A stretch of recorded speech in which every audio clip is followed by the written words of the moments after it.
Guys are listening to another episode of Selling on Amazon with Andy Isom. In this episode, we're going to talk about the Amazon PPC advertising top of search placement bidding strategy that I'm liking more and more. And I'm actually going to show you guys here on screen, if you are watching on my YouTube channel, what this means a little bit more in depth, but I'm also going to talk you through it for those of you that are listening to the audio only version on your favorite podcast app. Shout out to everyone who's been subscribing to the YouTube channel, leaving reviews, giving thumbs up, leaving reviews on the podcast. Obviously, gosh, you guys have made this the #1 Amazon FBA podcast in the United States. So I take a lot of pride in putting out the best content that I possibly can for free to help you guys be successful with your businesses. And when you're up and selling on Amazon, you guys already know this, but the most critical aspect of success with your product is running good advertising campaigns on Amazon specifically. So there's a lot of different strategies out there. I'm always testing, trying new things. I'm always testing all the different targeting types and placements and things. And when it comes to placement bidding adjustments, there's a strategy that I'm liking more and more, and that is top of search bidding adjustment. For most of our time selling on Amazon, we haven't really messed too much with bidding placement adjustments. Now, if you're in your Amazon advertising console right here, you can click on just a campaign. I just have clicked on a campaign, and you can click on placement. Okay, you can click on placements and you can see the different placements of your ad. So there's top of search, which is first page. There's product pages, so your ad showing on individual product pages. And then there's rest of search, which would be further down if someone were to scroll on Amazon in the search results and see an ad further down on the page. So let's come here to Amazon. I've typed in the word fall dog bandanas, but we can see here a whole bunch of different ads, right? You've got the collection ad right here up at the top of the screen. You've got top of search ads right here in the results at the very top, like the very first results. Pretty much all of those are going to be top of search placements. So you see the little sponsored tag by all these different listings. These are top of search placements. It's at the top of the search results for whatever the search term is. Then as we scroll down, you're going to see other ads. Here's a video ad. Scroll down further. These are all sponsored right here. So these would be maybe considered rest of search. Anywhere that you're seeing in the search results down further on the page, you see like Amazon heavily favors sponsored listings. Most of these listings, it seems, are sponsored. Okay, I'm scrolling a lot further now and I'm getting much more organic listings, seeing some of our products sneaking in there. But if I keep on scrolling and scrolling and scrolling, they'll just keep on showing the ads. I could go to page 2 here and see even more ads. There's ads everywhere. Ads all over the place here on Amazon. So getting back here to our placements. So we've got top of search, product pages, and rest of search. Now, some different strategies to consider when it comes to top of search bidding adjustments. You'll notice here, I'm on one of my campaigns and I'm doing a 50% bid adjustment for top of search. Now, what does that mean? It means that I'm willing, Amazon, if you'll show me at the top of the search results, I'm willing to bid 50% higher for my cost per click than what my bid is. So if we're going to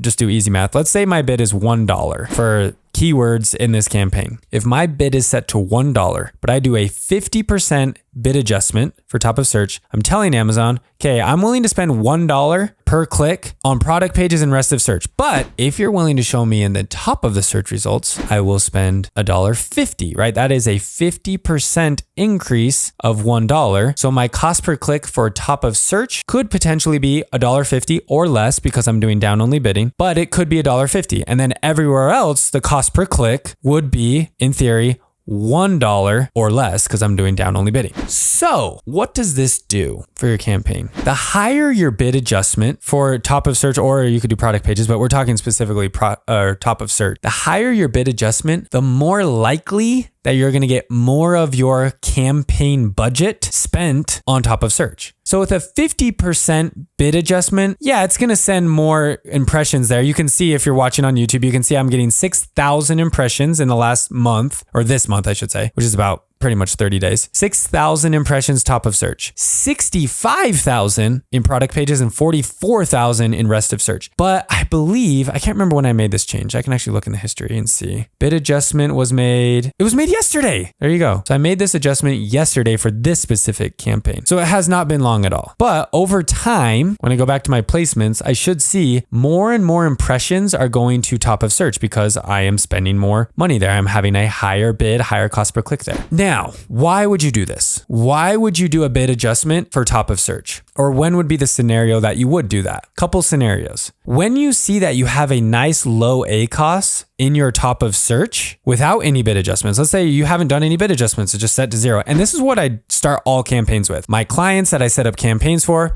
I don't do any bidding adjustments to start. I just like letting Amazon do its thing. Let's test, let's gather data, then let's make adjustments down the road. So if you come and check here and you're like, okay, I've got some spend, I've got some data, let's come and check the placements and see how things are doing. And you see, wow, my ACoS for top of search is low, like lower than maybe the other ones. My best is actually rest of search for this campaign. Rest of search is showing 21%, but top of search is 33%. Product pages is 63%. So when I see that my ACoS in top of search is pretty good, like I'm pretty profitable, that means that you're getting a good high conversion at the top of the search result. It means a lot of people who are clicking on that ad are ending up buying. That's what leads to a low ACoS, right? So if that's the case, I'm willing to maximize that. I'm willing to say, okay, let's go spend more money, more of our budget on top of search because we're getting a good high conversion rate on those top of search placements. You could also look at your click-through rate. That's another good indicator. Those kind of correlate. Click-through rate and conversion rate are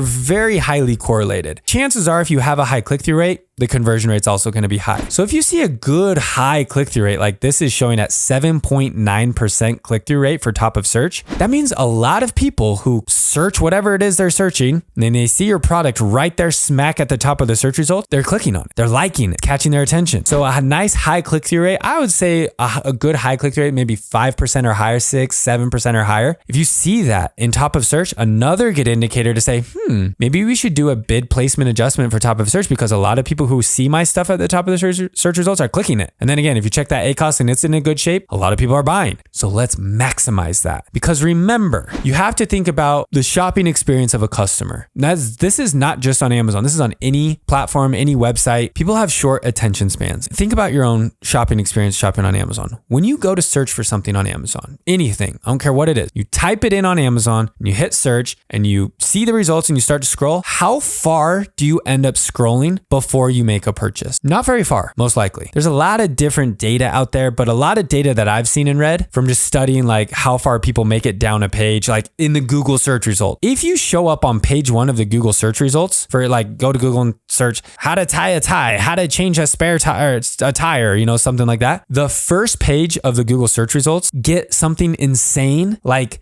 95% of all clicks happen on page 1 of the Google search results. There's more pages. Go to Google. Like, let's go to Google really quick, just for funsies. Let's type in like how to change a spare tire. There's a bunch of results here. I got a lot of YouTube videos for stuff like a search like this, but you see here, there's a bunch of websites and whatnot. I can scroll down and eventually I can get to like more results. That's how they're doing it now. It used to be like, click to the next page. Now Google is just doing like the infinite scroll where you just keep scrolling and it keeps loading. But down here, where I would probably, this is probably more like page 2 and 3 of the old style Google. Nobody's clicking these. Nobody. Well, 5% of people make it this far. 95% of people, guys, never get past like the 10th Google search result. They're clicking one of the very first, because we have short attention spans. Nobody got time to sit here and scroll for 10 minutes trying to find the best perfect website. It's like, okay, first of all, most people are going to click on that first YouTube video, but chances are you're clicking on like one of these first 5 search results. And then you're going about your day. It's the same thing with Amazon. Like I type in right here, I've got fall dog bandanas pulled up on Amazon and I'm scrolling shopping for fall dog bandanas. Chances are I ain't making it past like right around here. I'm on like the 7th row of products. I can keep scrolling. I can keep scrolling. I could go to the page 2, but nobody's doing that. Nobody does that. 90% of people never make it past the first page. People are seeing something right here and they're like, okay, I like that, buy. Or they're going to a different website or something. But anything you buy, guys, like you could shop for like random stuff. Think about it. Next time you go to buy something on Amazon, I want you to pay attention to this. Next time you go to Amazon, you're like, okay, I need what have I bought recently? Oh, I just bought a bucket hat. Next time you go to Amazon and you're searching for just like,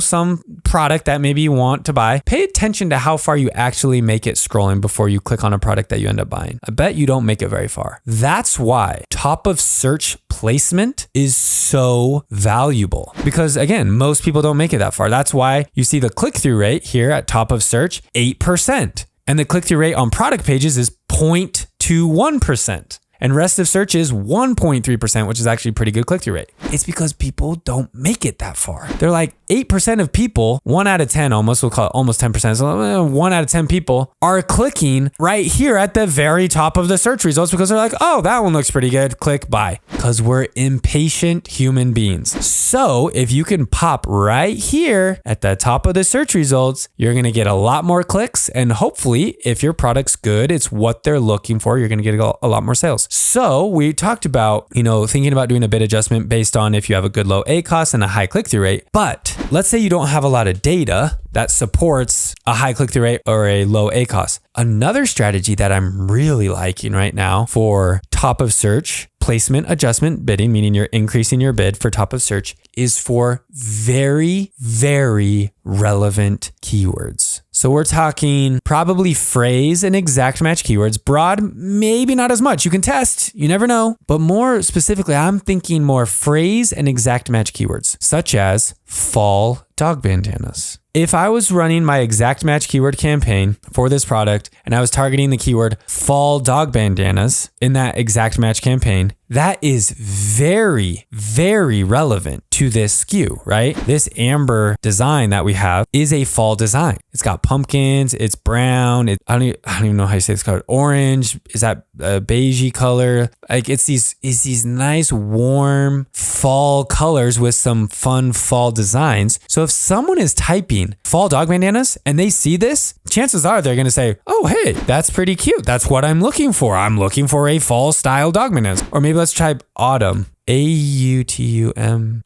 Yeah, same sort of thing. It's like, okay, these are autumny style dog bandanas. But again, on that last search I did, I showed up, oh, there we go, right there, right? Smack first result sponsored for that top of search bidding adjustment. So you can see how with the focus is very relevant keywords or ASINs to your specific product. So obviously I have like core keywords like dog bandanas, dog scarves. That's like a good broad core keyword. So for those keywords, it's like maybe not so much test top of search because top of search is going to cost you more, right? It's more expensive to be shown at the top. So if it's going to be more expensive, you have to make sure it's very highly targeted, very relevant, so you have a higher click-through rate, higher conversion rate. So again, with a keyword like fall dog bandanas, this specific SKU, very, very much a fall dog bandana. Let's do that top of search placement adjustment so I make sure I'm the first one seen. Because if I'm buried in the search results, the customer may never make it to my listing. They may have already seen another cute one that they're like, oh, this one, I like this one. Then they buy it and they didn't even know that amber existed because they didn't scroll far enough to see it. So you're going to miss out on conversions if you're not getting those top of search placements. Again, if it's relevant, if it's a good, highly targeted keyword, consider it. Consider doing that top of search placement adjustment. In fact, I could come here to my campaigns. I actually haven't even done this because this product just barely got back in stock. But I could come and check my exact match keywords and see, I actually don't even know if I have fall and stuff keywords in here. I can check. Should probably add it in this specific campaign. But if I see one that's like, hey, like you can see, like at least in the chart, you can see,